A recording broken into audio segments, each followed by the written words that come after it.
Hi, my name is Nicole Morell, and this is my geometry project for elementary school mathematics, MAE 2801. When I first started this project, I was a little discouraged and overwhelmed with all of the different components that were needed. But as I got clarification from the professor, I was able to understand the project a little more, and it was easy for the most part. So I did my project on a kitchen island, and the client wanted to have an island that was big enough for a sink but also had a butcher's block on top. So for my I ended up doing two different figures. I did, both of them were rectangular prisms, just one was the bottom of the island and one was the top of the island.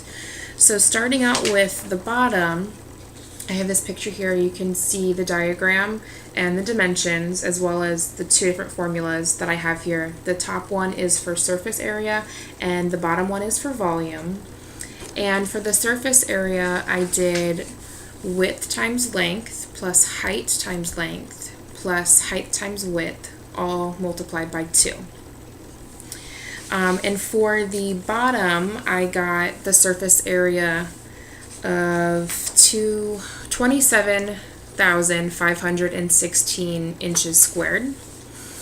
And then for the top, it's the same formula, it's just different dimensions here. And for the top one, I got 14,808 inches squared. And so to get the overall surface area, I added the 14,808 inches plus the 27,516 inches. And the total surface area that I got was,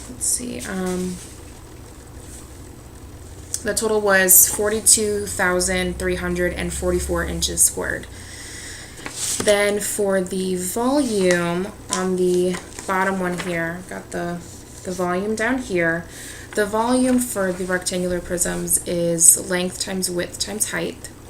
And for the bottom one, I got 291,648 inches cubed.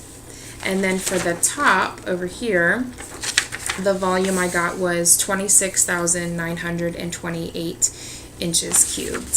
So with that, just like the surface area, I added the two volumes together to get a total number of what the volume would be for the entire island. And the volume would be 318,576 inches cubed. And then here I have a little model of what it would look like if this was the actual island for the kitchen, just a smaller version of it, with this right here being the bottom and then this being the top, the wood block. So with this project, as a pre-service teacher, I feel that it gave me an idea of a great plan to have for my future students if I was teaching geometry. I do want to teach middle school, high school, and geometry is definitely 9th grade level, and it taught me a lot about finding different ways for my students to get the answers. They had a lot of options of, drawing the diagram like I did, where it's right here, and getting the problem solved, or doing the formulas down here. The project really helped me with finding multiple ways to explain things to my students as well on how to solve a problem. So, thank you.